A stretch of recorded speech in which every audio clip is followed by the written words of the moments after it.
Hola, hola, hola, ¿cómo están todos? Muy, pero muy bienvenidos. Esto es El Doctor en Casa. Hoy vamos a hablar de cuáles son y vamos a conocer cuáles son los tipos de hepatitis y sobre todo cómo podemos prevenir. Con un invitado muy especial que enseguida ya lo voy a presentar. Pero antes, veamos por favor la placa que nos induce un poquito a lo que es, nos introduce un poquito a lo que es el tema que vamos a hablar. La hepatitis viral es un asesino silencioso y cobra numerosas vidas cada año, con síntomas que solo aparecen cuando la enfermedad está avanzada.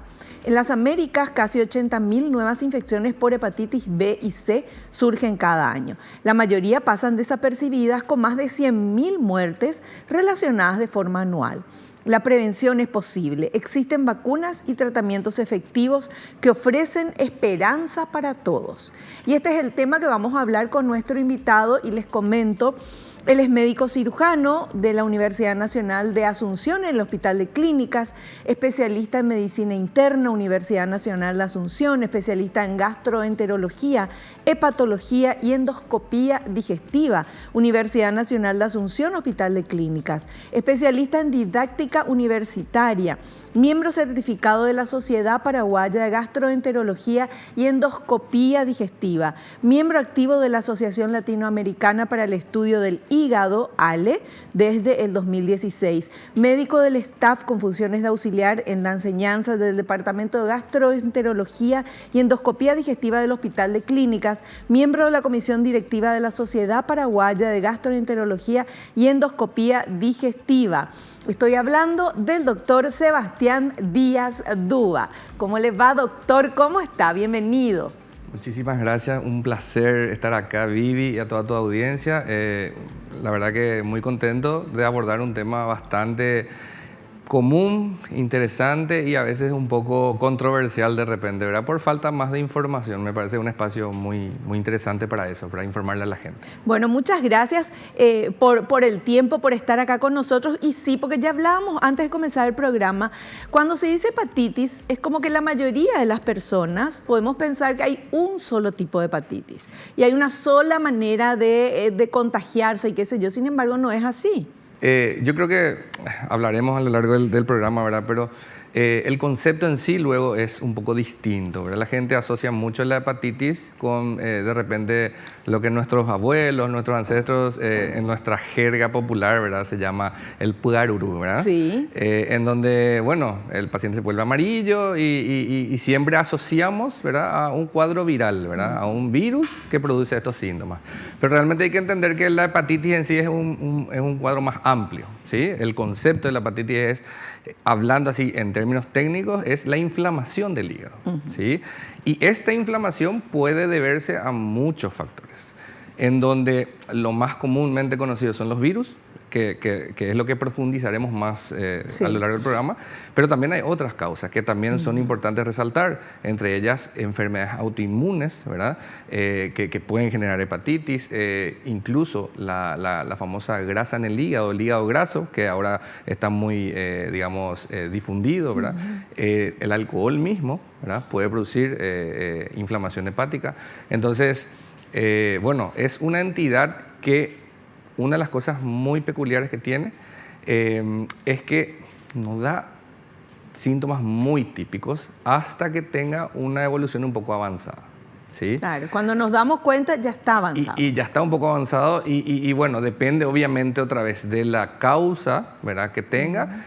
Bueno, es reversible, tiene tratamiento o puede evolucionar a una cuestión un poco más crónica con consecuencias más preocupantes para la salud. Bueno, y de eso vamos a hablar hoy con nuestro invitado. Ahora vamos a hacer un pequeño corte, volvemos enseguidita.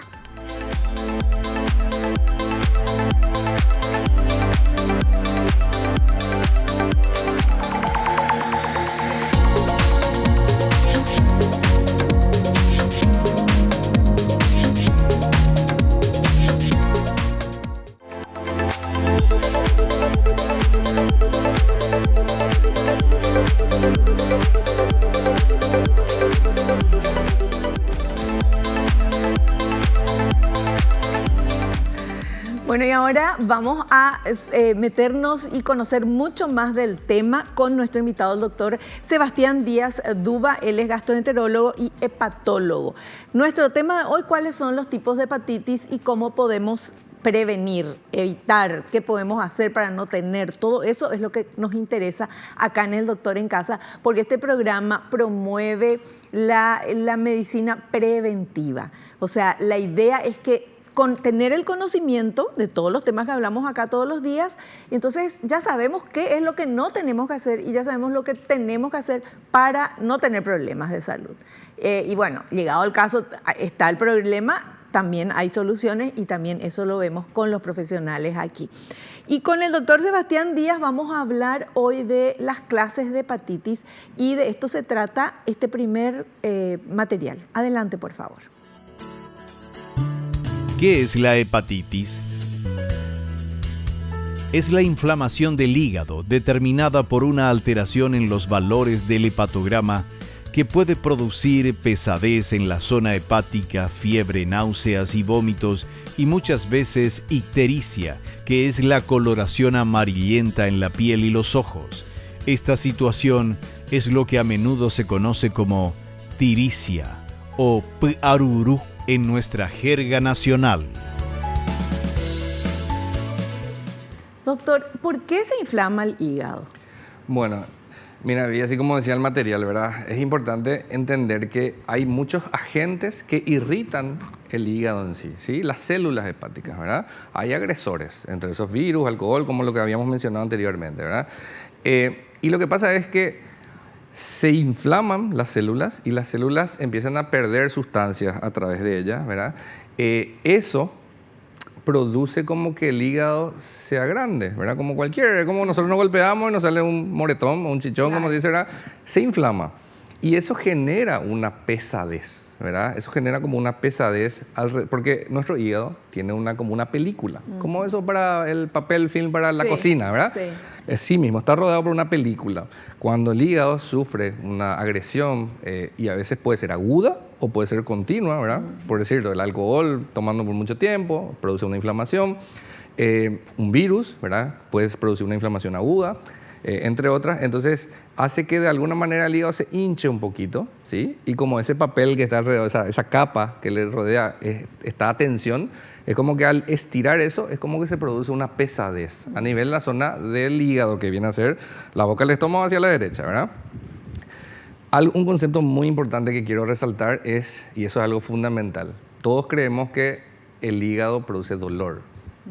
La inflamación del hígado es una de las pocas cosas que no duele. Ah, ¿no? Sí, justamente esa es la famosa diferencia entre la piedra en la vesícula y una hepatitis, por ejemplo, ¿verdad? Vos, hablando con la persona que te está contando su cuadro, uno tiene que preguntar, ¿te duele? O sea, ¿te dolió? ¿Te retorciste?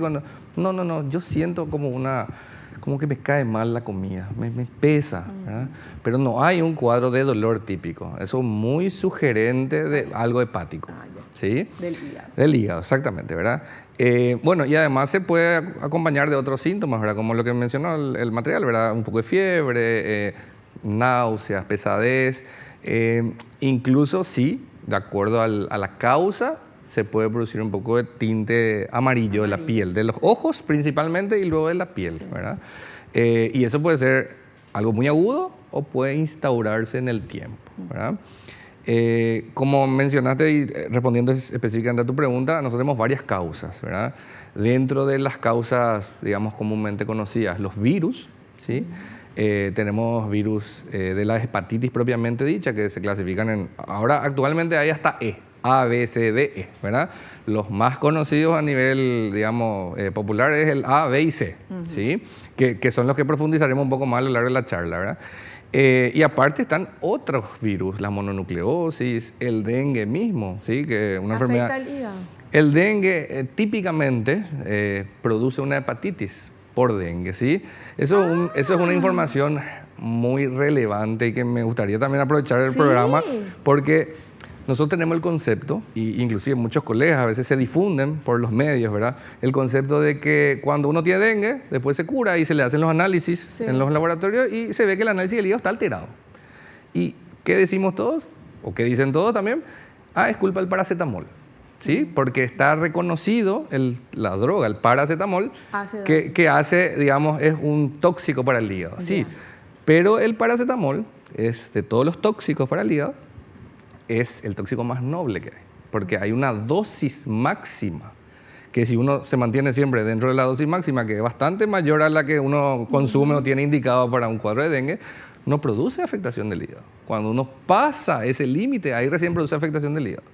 Entonces nosotros tenemos la información muy popular que dice, no, estuviste tomando paracetamol por tu dengue y tu hígado es por eso nomás. Y realmente no es así. Es por El propio virus produce inflamación hepática. Una inflamación que no es muy importante o relevante, en donde uno se da cuenta, ni siquiera da clínica, sino que se da cuenta en el análisis del hígado, ¿verdad? Y puede persistir hasta un mes después del dengue. Entonces, no es raro, porque vienen a la consulta, ¿verdad? Y dicen, doctor, me mandaron contigo porque tengo problema en mi hígado. ¿Y qué tú dices? Bueno, tuvo dengue, tal cosa, y me dijeron que puede ser paracetamol, que hay que controlar. No, nada, se hace un control de seriado y eso se normaliza solo, porque es un proceso viral, como la mayoría de los procesos virales, ¿verdad? Entonces, eso me parece muy importante resaltar, ¿verdad? Sí. O sea, no culparle, a veces le culpamos siempre a las drogas, al paracetamol, lo que sea, o a la gente no quiere tomar paracetamol, porque y el paracetamol dentro de las drogas analgésicas es una de las más nobles porque sabemos bien la dosis a partir de la cual hace daño. Claro, Menos de eso no debería. Claro, lo que no hay que hacer es tomar el paracetamol como cualquier otra cosa cada vez que te duele cualquier así cosa mismo, y claro. La en automedicación, cantidad. claro, la automedicación nunca es buena, obviamente, pero es para resaltar nomás eso, ¿verdad? A veces le estigmatizamos. Importantísimo ese dato. Sí, porque es una enfermedad muy frecuente en nuestro país, ¿verdad? Claro, estamos en pandemia, ¿cómo es? Y sí, epidemia en teoría. Epidemia de dengue tenemos, o sea, hay dengue por todos lados y es interesante saber esto, conocer esto, o sea, también después de tener dengue, cuando como el hígado está inflamado, entonces uno tiene que cuidar la alimentación también, doctor, ¿verdad? Me encanta que hayas tocado ese tema, porque ese es un punto muy interesante, la alimentación. Todos creemos, o sea, y esas son creencias desde nuestros ancestros, que la persona que tiene hepatitis tiene que comer arroz, agua, no come carne y no sé qué. Nada frito.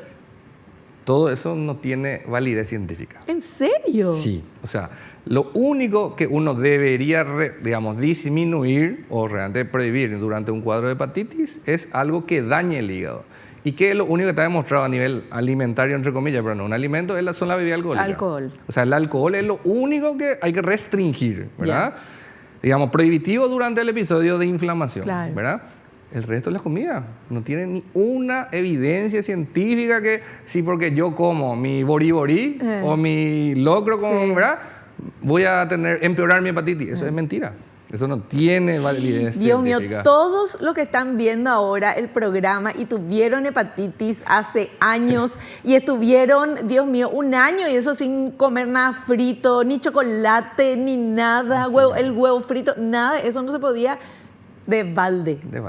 Era un mito derribado ahora con el doctor. Es más, hay cosas como por ejemplo el café. El café, que a veces le tenemos un poco de produce gastritis, síntomas, lo que sea, es muy bueno para el hígado. Hay estudios, te estoy hablando de estudios en revistas científicas norteamericanas, renombradas, etcétera, como el New England Journal of Medicine, publicado hace, ponele, 10 años por ahí, ¿verdad? En donde hay beneficios para el hígado el consumo regular de café.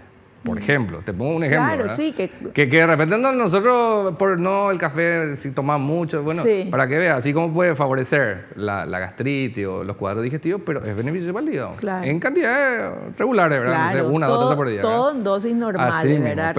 Pero sí, los alimentos no hay ninguna contraindicación. Es más, todo está determinado por la tolerancia de la persona. O sea, obviamente cuando uno está con un cuadro de inflamación hepática, como te expliqué, es como que uno está con más pesadez, le cuesta un poco, ¿verdad? Sí, pero a su ritmo. Ahora, pasó 3 días y nuestra tolerancia en cada persona es distinta. Pasa 3 días y quiero comer un lomito y no me cae pesado, no me va a hacer nada para mi hepatitis. Depende exclusivamente de mi tolerancia. Bueno, me quedé con la boca abierta, no me sospechaba esto. Bueno, y veamos ahora el siguiente material, por favor. ¿Cuáles son las causas de la hepatitis? Las hepatitis pueden ser producidas por múltiples causas: medicamentos, enfermedades autoinmunes, alcohol y típicamente por infecciones virales como virus B y C, dengue, mononucleosis, entre otras. Bueno, medicamentos, virus, de todo. Sí, de todo. Como te dije, es importante resaltar de que si bien nosotros le estamos dando, digamos, un interés muy importante a la parte de los virus, ¿sí? Que es lo que más conocemos, siempre, o sea, siento que es demasiado relevante llamar la atención sobre nuestros chequeos también, ¿sí? Porque a veces pasa eso, pasa de que vos te haces un chequeo y tu clínico te pide todos los años y de repente aparece una alteración del hepatograma, del análisis del hígado. No es una alteración muy específica, no es un valor muy alto, pero está ahí. Y entonces el clínico te dice, vamos a repetir, vamos a controlar en 2 meses. Y persiste de nuevo esa alteración de los valores del hígado, ¿verdad? A veces esa alteración persistente puede pasar inadvertida, porque vuelvo a repetirte, el hígado no duele, no da muchos síntomas, salvo que el cuadro de la hepatitis sea muy marcada. Y existen hepatitis, digamos, con menos síntomas, con menos, ¿verdad? Menos signos que llamen la atención y que es como que se inflama el hígado de forma un poco más prolongada, más silenciosa, más crónica y puede producir consecuencias a largo plazo. Las autoinmunes, las enfermedades autoinmunes. Habrás escuchado ya lupus, problemas de la tiroides, lo que sea, a veces se asocian con cuestiones autoinmunes relacionadas al hígado. Se llaman hepatitis autoinmunes. Y eso hay mucho en nuestro país, mucho más de lo que nosotros quisiéramos creer. Es muy típico en mujeres jóvenes, ¿verdad? Investigar ese tipo de cosas. O sea, uno tiene que pensar, te menciono esto porque a veces uno dice, no, y no le hacemos mucho caso. Y cuando ya le hacemos caso, el valor cada vez sube más. Había sido hace un año que nosotros teníamos alterado el hepatograma y nunca nadie le dio pelota, ¿verdad? Es cierto también que otra cuestión es decir, bueno, un análisis del hígado está alterado. Ya me tengo que preocupar y no es tan así, ¿sí? No es el famoso una flor no hace primavera, Tienes ¿verdad? que ocuparte, ¿no? Claro, pero digo, no es que un solo análisis ya nos dice, porque un análisis del hígado, justamente las hepatitis transitorias, pueden ocurrir por medicamentos. O sea, vos me decís, ayer estuve con mucho trabajo y tomé un relajante muscular. Los relajantes musculares, una pastilla, vos al día siguiente empezaste, te hiciste un análisis, un chequeo y tu hígado viene alterado. Y vos decís, ya tengo una hepatitis, me preocupo. No, porque por ahí empezamos a preguntar, vos me decís, no, yo estuve tomando ese relajante porque me dolía mi cuello, tuve mucho trabajo. Y te digo, bueno, suspendemos, vamos a suspender eso, vamos a dejar pasar 2 semanas y repetir. Normal, nunca más alteró tu hígado. Entonces, eso es un poco importante resaltar en estos casos, considerando las diversas etiologías. El alcohol, que es algo muy común en nuestro medio, produce inflamación hepática, produce inflamación de forma aguda. Es un poco raro si nuestro hígado previamente es sano, ¿ok? O sea, que uno, por decirte, ¿no? Tenemos casos, ¿verdad?, de jóvenes que terminan embriagados, vomitando, o se van a las urgencias porque no toleran nada. Esos son efectos agudos de la ingesta de alcohol, pero más digestivo. De ahí a que eso haya producido un problema hepático puro no está muy demostrado. Ahora, la ingesta frecuente y continua produce también una hepatitis que a veces es silenciosa. O sea, uno tolera, da, y cuando nos damos cuenta, nuestro hígado, ¿qué pasa con la hepatitis? Inflamado. Es como vos te derramás agua caliente. Se produce una quemadura, se cura. Hace eso todos los días. Claro. Se va a producir una cicatriz en tu piel que es dura, como una fibrosis. Bueno, eso es lo mismo que ocurre en el hígado. Doctor, le interrumpo acá porque tenemos que hacer un corte, pero Dios mío, quédense por favor, porque en este país que se toma más alcohol que leche, ¿cómo estarán nuestros hígados? Volvemos ya.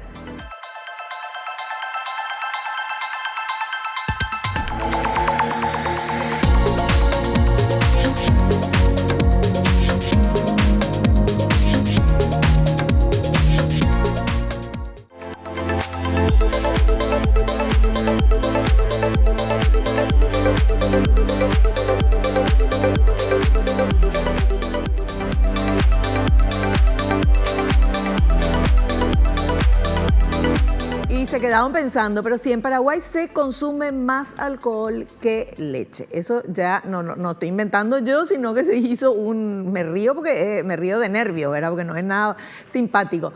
Pero, ¿cómo está el hígado de los paraguayos, doctor? Y bueno, ¡ay, el suspiro! Sí, el suspiro. es que nosotros tenemos muchos pacientes, lastimosamente sigue siendo en nuestro país, como vos misma dijiste, la primera causa de problemas hepáticos en nuestro país, de problemas hepáticos crónicos, ¿sí?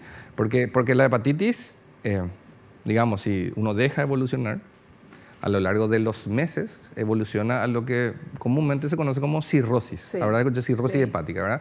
La cirrosis hepática básicamente es la culminación de inflamación hepática continuada a lo largo de meses o años, depende de la causa, ¿sí? El alcohol normalmente evoluciona en años, ¿sí? Hay otras causas, como la que te mencioné anteriormente, la autoinmune, que es más silenciosa y en meses puede evolucionar una cirrosis. Los virus mismos, ahí vamos a entrar un poco en detalle en los siguientes bloques, ¿verdad? Depende del virus que sea, a veces se resuelven rápido y a veces se prolongan en el tiempo.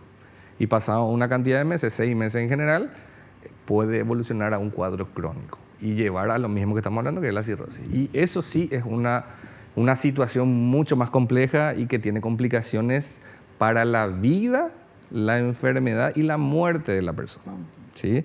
En donde genera una mala calidad de vida, como una enfermedad crónica, ¿verdad? Claro, claro. Entonces sí, tenemos que cuidar el tema del alcohol, es un dato muy importante, ¿verdad? Y además que el alcohol se asocia a otras cosas, ¿verdad? O sea, el alcohol en sí produce inflamación, pero si, imagínate así como mencionamos, si uno tiene, por ejemplo, un cuadro viral y que produce hepatitis y otra vez tomamos alcohol encima Claro, porque no sabemos, claro. cuanto más gente estamos agrediendo al hígado, más rápido la evolución hacia un cuadro grave. Y hablando de la agresión al hígado, el hígado es como que nos explica un poquitito cuál es la función del hígado y por qué cosas pueden agredirlo. Bueno, mira, excelente la pregunta. El hígado, para tratar de hacerlo en un término simple, Sí. es el filtro de nuestro cuerpo. ¿Okay? Es un órgano macizo, Sí. 1 kilo, 1,5 kilos, depende de la persona, del tamaño de la persona, ¿verdad? Está ubicado, como te dije, a la derecha, ¿verdad? Por debajo de la costilla, en el abdomen, ¿verdad? Y su función es ser el filtro del organismo. ¿Qué significa eso? Prácticamente toda la circulación del cuerpo, la sangre, con los nutrientes, con todo lo que se absorba del tubo digestivo, del intestino, además, ¿verdad? Toda esa sangre lleva y pasa por el filtro, que es el hígado, ¿verdad? Entonces, es como una mega fábrica que lo que hace es metabolizar todo lo que nosotros absorbemos. Proteínas, nutrientes, drogas, ¿verdad? Ese tipo de fármacos. Sí. O sea, todo eso metaboliza y cambia de acuerdo a nuestras necesidades. Lo que es tóxico, limpia, ¿ok? Por eso tiene una función tan importante. Y eso permite que luego libere al resto de la circulación, que va al corazón, digamos, para mandar al resto del cuerpo. Claro, más ¿Ok? limpito ya para el corazón. Exactamente, por eso yo siempre le explico a la gente, es como un filtro. Claro. Por eso es muy importante. Sí. Porque si el filtro se obstruye, se tranca, Sí. vamos a tener problemas. Claro. ¿Verdad? Y la inflamación, la hepatitis, la inflamación, genera aumento en la, digamos, en la dureza de ese hígado del filtro. Que si se vuelve crónica, digamos, la cirrosis en sí es el hígado duro. Claro. Totalmente Deja duro, de achicado. funcionar, claro. Exactamente, y ahí pierde todas sus funciones y sus capacidades. ¿Verdad? Entonces, de ahí la importancia. Es uno de los órganos menos entendidos, pero más importantes de Vital, nuestro cuerpo. claro. Exactamente. Doctor, los virus, Sí. bueno, eso no sé si podemos evitar o no, ¿verdad? Pero los virus están ahí. Ahora, ¿qué cosas están en nuestras manos que podemos hacer para cuidar nuestro hígado? Bueno, mira, realmente, hablando de los virus, hay muchos virus que sí podemos evitar, o por lo menos podemos tener conductas que disminuyan la posibilidad que los adquiramos, ¿verdad? Hablamos del dengue, bueno, ya sabemos cómo prevenir el dengue, ¿verdad? Digamos, limpiar nuestro baldío, el agua, mosquitos, todo ese tema, ¿verdad?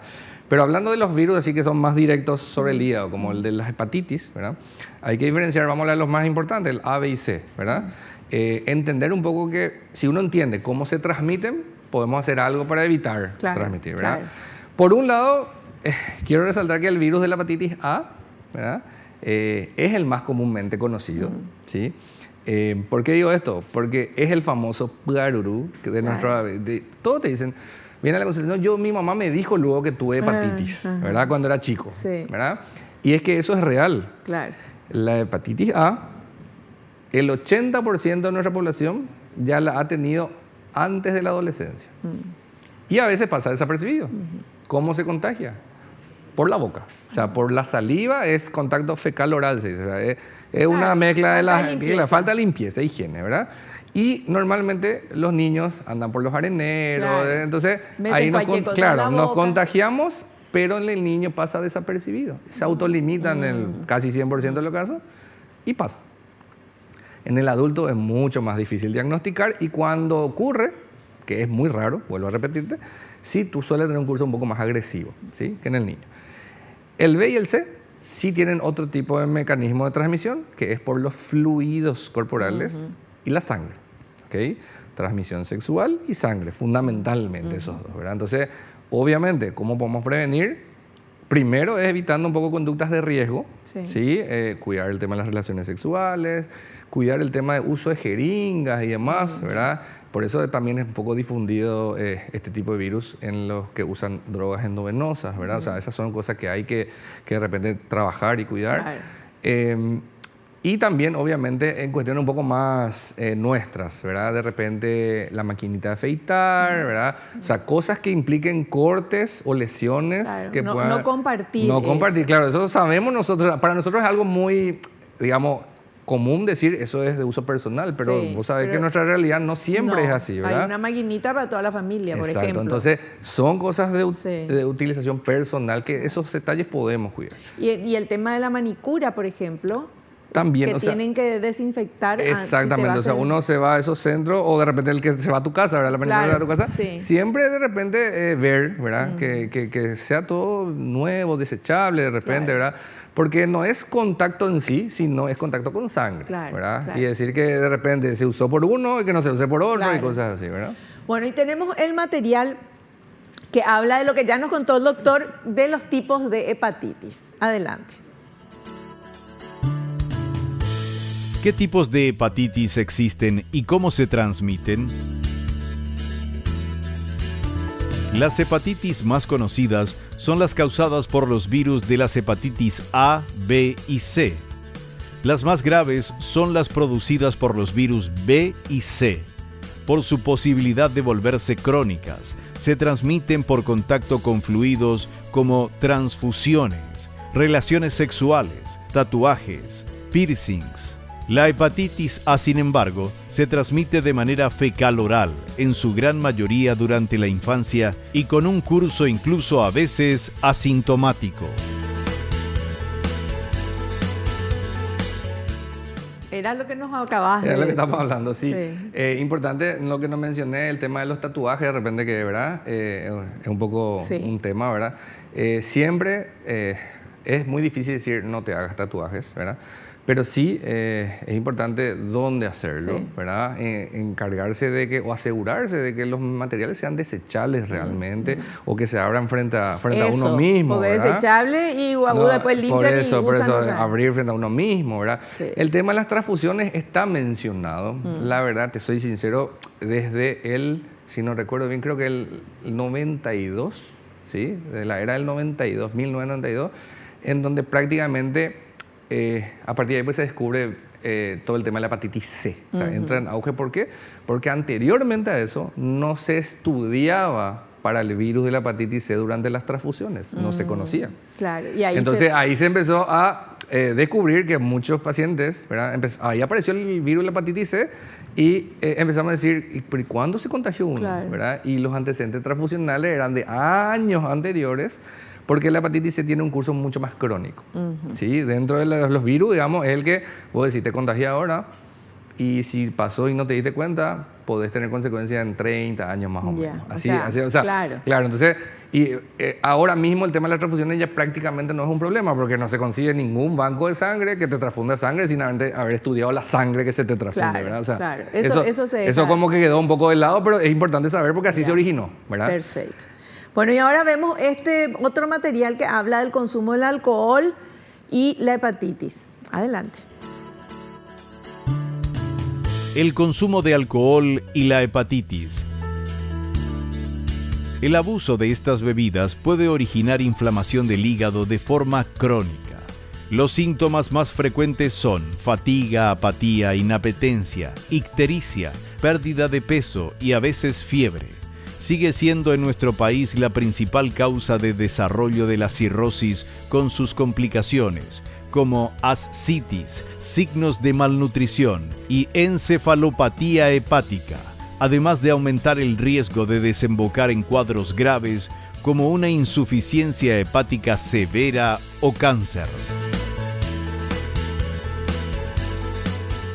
Que también nos comentabas. Sí, ya estábamos introduciendo el tema, Sí. ¿verdad? Sí, el consumo de alcohol en nuestro país, vos misma mencionaste, está en un nivel bastante elevado, ¿verdad?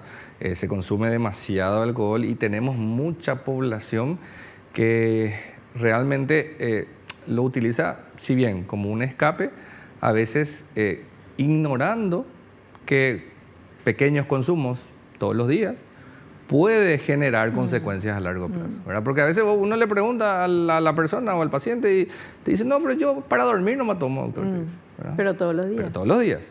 Entonces vos empezás a preguntar y te das cuenta que al final la cantidad que tomas no es tanta, ¿verdad? Claro. Nadie dice lo que te dice el médico, una copita de vino con el almuerzo, está dentro de los parámetros, ¿verdad? Claro. Pero realmente sabemos nosotros que el consumo periódico y de cantidades considerables, equivalente rápidamente te digo a 2 botellas por día. De ¿verdad? cualquier bebida. De cerveza. 2 porque tiene botellas que- por día de de cerveza cerveza. ya. Y mira que eso es, si vos haces la Sí, conversión del alcohol, sí. ¿qué pasa? La gente empieza tomando 2 botellas de cerveza, pero termina comprando la caña que sale 3.000 Claro. y la petaca de 500 de caña tiene 10 veces más alcohol que la Claro, cerveza. claro. Entonces estamos tomando menos cantidad, pero con más alcohol. Al final el daño a la larga es mayor. Y lo que mencionaba el material también, el tema de las consecuencias nos lleva a lo que hablamos, una cirrosis, ¿verdad? Que es una inflamación crónica, fibrosis de nuestro hígado, y nuestro hígado empieza a dejar de funcionar correctamente. Y genera varias consecuencias. Mencionaba el material ahí ascitis, que es acumulación de líquido en la barriga, Sí, ¿verdad? sí. Porque como te dije yo, el filtro es. Y si Claro. el filtro está trancado, es como de forma así simple decir, empieza a fugar, ¿verdad? Sí. Y se acumula líquido en algún lado, Sí. en este caso en la barriga, ¿verdad? Encefalopatía hepática, ¿qué significa eso? En resumen es, si el filtro no funciona, nuestro cuerpo es tan inteligente que, digamos, busca caminos alternativos, Claro. pero esos caminos no pasan más por el filtro. Entonces la sangre no tan depurada llega al cerebro y con esa sangre el cerebro tiene que funcionar. Ya. Y hay ciertas sustancias como el amonio que se acumulan y producen conductas un poco, digamos, que es lo que le llamamos encefalopatía, ¿verdad?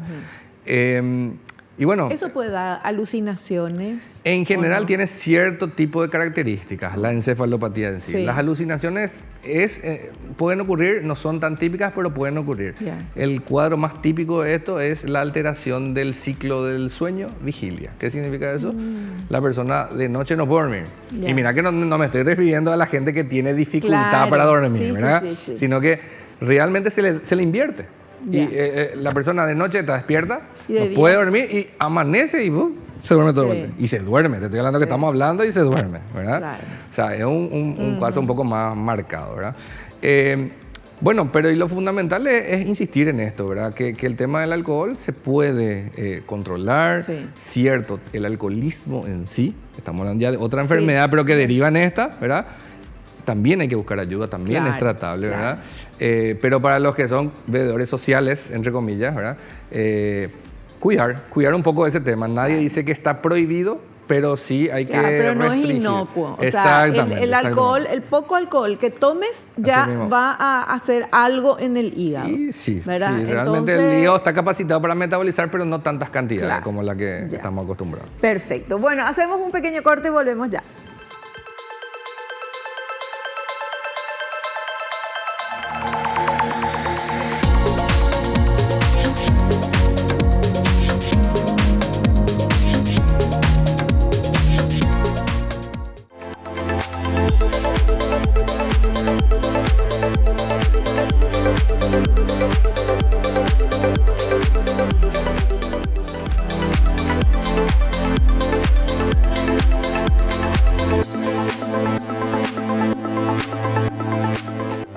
yo sigo preguntándole al doctor el tema, vamos a seguir hablando, pero quiero frenar un poquito acá cuando hablamos del alcohol. ¿Por qué? Porque todos, en general, la mayoría de las personas por lo menos, tomamos alcohol. A lo mejor no todos los días, pero quiero saber para saber, ¿verdad? ¿Qué estamos haciendo bien, estamos haciendo mal? Si usted hablaba, doctor, 2 botellas de cerveza todos los días, eso, Ceausescu.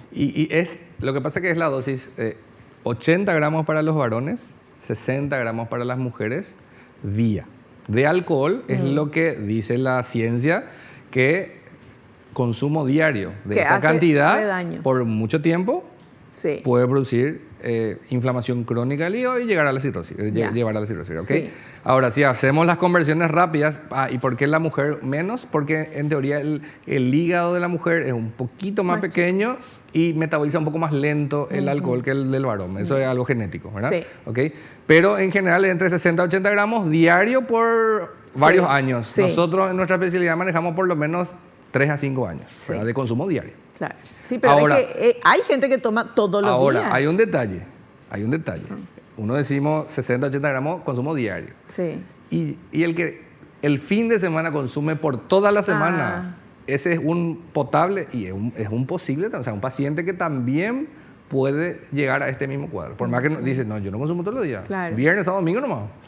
Pero me tomo hasta que... Hasta morir. Entonces, es un problema de salud que se puede prevenir, digamos, y que se puede tratar antes, ¿verdad? Sí. Vos querías saber más o menos las relaciones, ¿verdad? Ese 60-80 gramos equivaldría aproximadamente en 2 botellas de cerveza, ¿verdad? Por decirte, vino, 1 botella por día, ¿verdad? Porque el grado de alcohol aumenta. Claro. ¿Sí? Después está el resto de las bebidas. No sé, el whisky, estamos hablando de por lo menos, creo que son 4 rayas, sería lo que la gente toma, 4 medidas de whisky, ¿verdad? Y la caña, estamos hablando de 500, ¿verdad?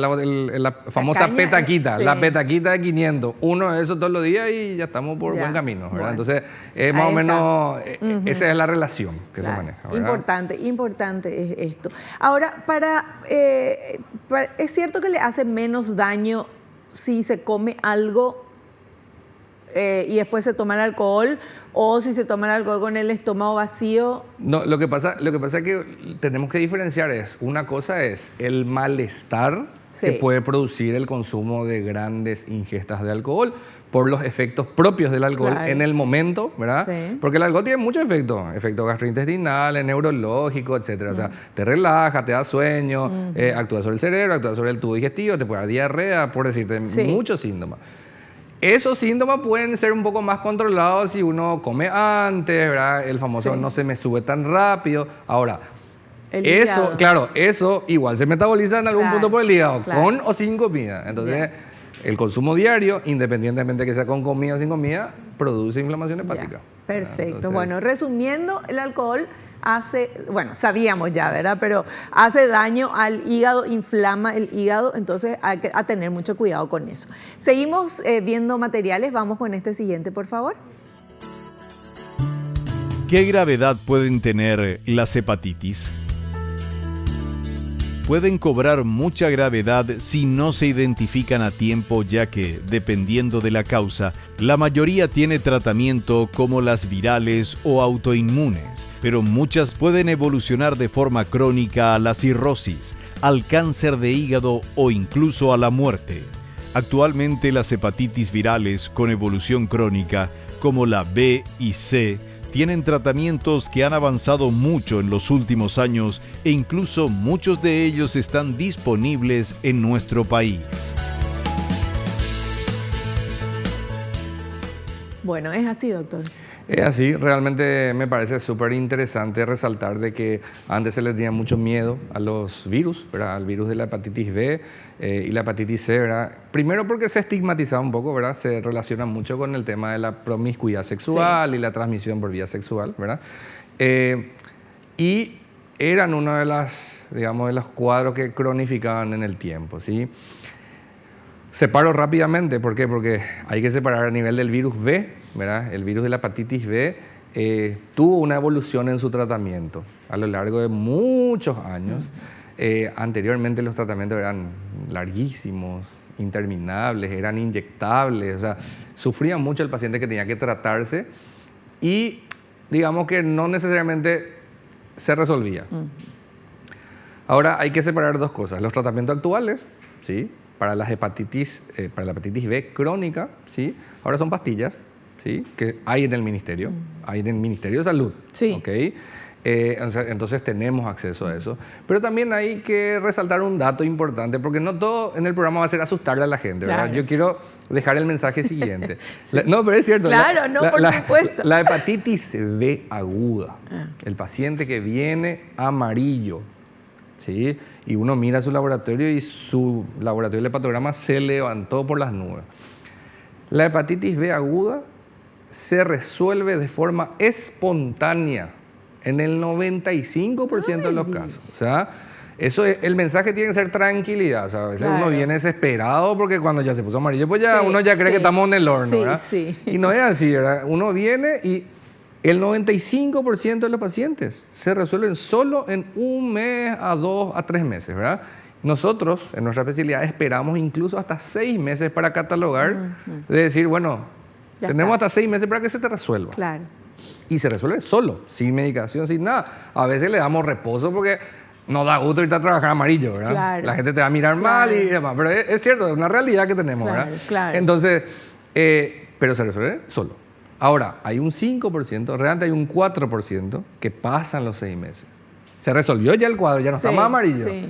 Pero los valores del hígado no se normalizan. Y el virus sigue. Ese es el que tiene hepatitis B, que nosotros llamamos crónica, y que eventualmente puede llevar a la cirrosis o al cáncer de hígado. ¿Ok? Y esos son los pacientes que, de acuerdo a la categoría, necesitan tratamiento y el tratamiento hay en nuestro país. O Y sea, la persona puede no ponerse amarilla y tener... puede, ¿verdad? No es lo frecuente, pero puede. Ya. ¿Ok? Eso es importante. O a veces Sí. pasa desapercibida Claro. porque no sube tanto. Lo que pasa es que, para que entiendan, ¿por qué se pone amarilla? Porque Subió se mucho. destruyen las células. En las hepatitis virales se destruyen muchas células. Sí. Entonces se destruyen. Y cuando se destruyen, la bilirrubina que está adentro se libera. Entonces, cuando empiezan a bajar los valores, ahí sube la bilirrubina. Me Y ahí sube no la ponemos, bilirrubina. exactamente, me sube la bilirrubina como dice la música. Sí. Y ahí no ponemos amarillo. Ah, ya. ¿Ok? Pero vuelvo a repetir, el mensaje es eso. En la hepatitis B, la mayoría aguda se resuelve solo. Fantástico. Y la C, solamente por no dejar de mencionar, es más crónica, pero la C tiene tratamiento. Y la diferencia con el B es que el tratamiento de la C es curativo en el 97% de los casos. Ah, eso es genial. ¿Ok? Y antes no teníamos esa pastilla. Claro. Hace 2 años que tenemos en Paraguay. O sea, el ministerio está trayendo y se está organizando para... Pero antes no había que importar de Estados Unidos, ¿verdad? Ya. Pero es lo que más evolucionó a nivel de los virus que afectan el hígado, el tratamiento para la hepatitis C en los últimos 5 años. Millones de trabajos, la gente antes desarrollaba cirrosis por culpa Sí, de la hepatitis C. sí. Y ahora, tanto a nivel mundial como inclusive en nuestro país, ya tenemos la medicación y es vía oral. Tratamiento por 3 meses y el Qué paciente maravilla. casi todos se curan. Qué buena noticia, doctor. Me encanta. Con esta buena noticia vamos al corte. Volvemos ya.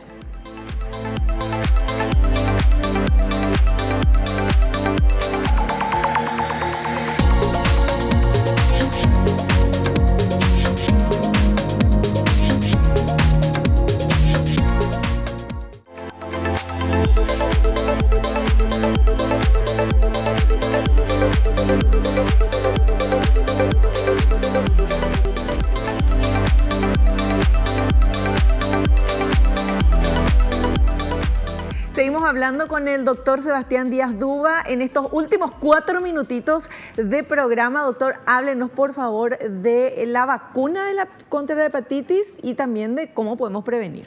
Bueno, importantísimo decir, Vivi, que la vacuna contra la hepatitis B está disponible en nuestro país. Está en nuestro Plan Nacional de Vacunación, ¿sí? Es la primera vacuna una de las primeras vacunas que recibimos después de nacer, ¿verdad? Normalmente es un esquema en 3 dosis, ¿sí? Se aplica al mes y a los 6 meses. Es el esquema clásico, Sí. ¿ok? Con el correr de los años, depende un poco de repente del trabajo que uno tenga o de la exposición que uno tenga, porque puede ser profesional de la salud, trabajar con cuestiones cortopunzantes, etcétera, etcétera. uno puede dosarse eso. Uno puede saber si tienen niveles correctos o no de las defensas para la hepatitis B. Si eso se hace en un análisis en el laboratorio, común y corriente, ¿verdad? Si uno de repente no tiene el nivel suficiente, que puede pasar, a veces se puede hacer un nuevo esquema, que es 1 al mes y a los 3 meses, ¿verdad? O incluso a veces con una sola dosis subimos el nivel suficiente, porque a veces como que necesitamos un estímulo nomás para eso, ¿verdad? La hepatitis B se puede prevenir, ¿ok? ¿Cómo? Vuelvo a repetir, cuidados, ¿verdad? Cuidados, y tanto la hepatitis C también, ¿verdad? Pero principalmente la hepatitis B es cuidados en el tema de las relaciones sexuales, usar preservativos, métodos de barrera, ¿ok? Además de cuidar un poco la conducta sexual, cuidar el tema de las cuestiones endovenosas, tatuajes como dijimos, ¿verdad? Materiales descartables, y bueno, eso básicamente. Un detalle que por mencionar, porque hablamos de vacunas, ¿verdad? De repente las embarazadas, ¿verdad? Ese es un tema siempre muy, de repente un tabú o lo que sea, ¿verdad? La embarazada con hepatitis B, ¿le puede contagiar al hijo? Puede contagiarle, pero normalmente el contagio es por el parto, por el canal del parto. No ocurre durante el embarazo, ¿ok? Sino cuando el bebé va a nacer, ahí se produce. Entonces, por eso se inventaron un suero. Un suero para el caso de que yo, mamá embarazada, voy a dar a luz, sí o sí se le tiene que administrar un suero antes y durante, o sea, al bebé nace, se le aplica el suero que es para bloquear, digamos, todo lo poco virus que se haya transmitido, bloquear ahí, y ahí se le aplica la vacuna también, ¿ok? Entonces es importante que en esta población, una población sensible, ¿verdad? Saber eso. Y otra cosa, no es una contraindicación para dar de mamar, ¿ok? Una mamá que tenga hepatitis B, que esté en tratamiento, puede dar de mamar, exactamente. Eso no, salvo que haya alguna lesión en las mamas, ¿verdad? Una mastitis o algo así, pero no es una contraindicación inicial, digamos, ¿verdad? Fantástico. Entonces me parece que son las cosas que sí o sí tenemos que saber, los mensajes para llevar a la casa en este tipo de cuadros virales, ¿verdad? Son muy comunes, pero prevenibles, hay prevención, hay tratamiento. No estamos tan atrasados como otros países, como creemos a veces, ¿verdad? Qué bueno entonces. Y cualquier duda que uno tenga, va al médico, consulta. Eso es lo que hay que hacer para no dejar que avance. Y así mismo, hay que resaltar eso. Alteración del hígado, alteración del análisis del hígado, perdón, el hepatograma, que sale en un chequeo de rutina, y bueno, a veces no es nada, ¿ok? Pero no está mal consultar con el especialista. Claro, ¿okay?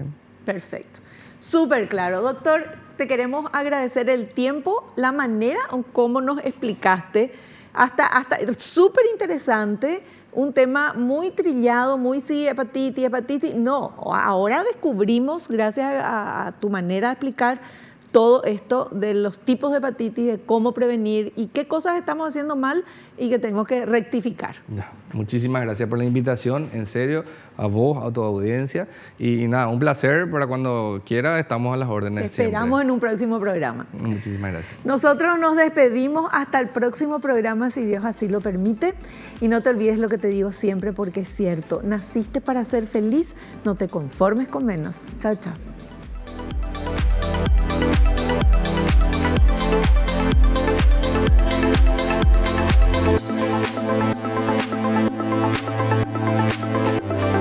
La revista El Doctor en Casa presentó su programa El Doctor en Casa TV. Fue una realización de Alicante.